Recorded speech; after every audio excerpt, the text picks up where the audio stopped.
C. Smith says they forgot to mention they also own the fake insurance companies. Okay. Okay. All right. I appreciate you for knowing about that. I discovered this a couple months ago, and I still don't understand how this is not like in the mainstream gig media sphere. I like Uber owns their own insurance company, right? Let me say that again.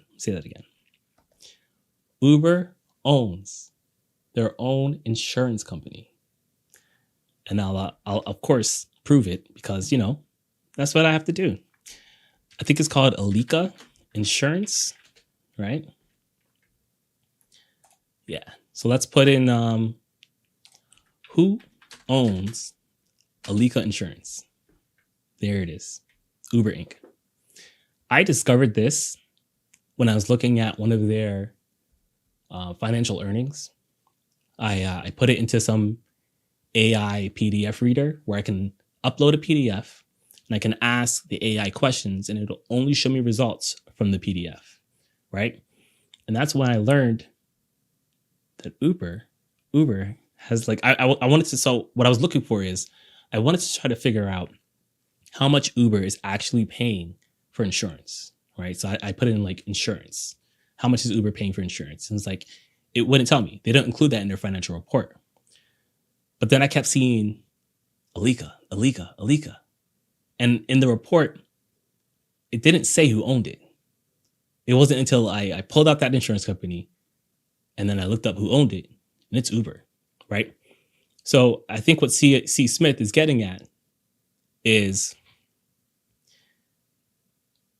Uber is trying to make it seem as if insurance is a big cut of what's happening, which is true. I don't disagree with that.